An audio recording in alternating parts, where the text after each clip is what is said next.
మీ కాంగ్రెస్ పార్టీలో 2 కుటుంబాల ఆధిపత్యం కొనసాగుతుంది. వాళ్ళు ఇచ్చిన తప్పుడు డైరెక్షన్స్తో మీరు వర్గీకరణ జాప్యం చేస్తున్నారు. మల్లు కుటుంబానికి రాజకీయ పలుకుబడి మీరే ఇచ్చారు.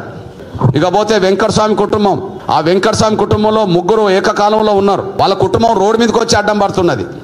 కృష్ణన్న మాట్లాడుతూ ఈ మాలోళ్ళు మాదిగల రిజర్వేషన్ని ఆపుతున్నారు. వివేక్ వెంకటస్వామి, కాకా వెంకటస్వామి, ఈరోజు వంశీ ఉన్నాడు, వీళ్ళు ఆపుతున్నారు అని చెప్పేసి ప్రచారం చేస్తుండే. ఇది కృష్ణన్న చేస్తున్న తప్పుడు ప్రచారం. సెంట్రల్లో ఎవరు ఆపుతారంటే భారతదేశంలో అత్యధికంగా మాదిగలు ఉన్న రాష్ట్రాలు 3. 1 ఉత్తరప్రదేశ్, 2 బీహార్, 3 మధ్యప్రదేశ్. మెజారిటీ మాదిగ ఎంపీలు వ్యతిరేకిస్తుంది ఎక్కడి నుంచి? ఈ 3 రాష్ట్రాల నుంచి. ఈ విషయం కృష్ణన్న ఎప్పుడు చెప్పాడు. మరి ఇక్కడ నువ్వు చేస్తుంది మాదిగ పోరాటమే, అక్కడ వాళ్ళు చేస్తుంది కూడా మాదిగలే. మరి ఇక్కడ మాలలను ఎందుకు బదలాం చేసాడు? మాలలకంత శక్తి లేదన్న.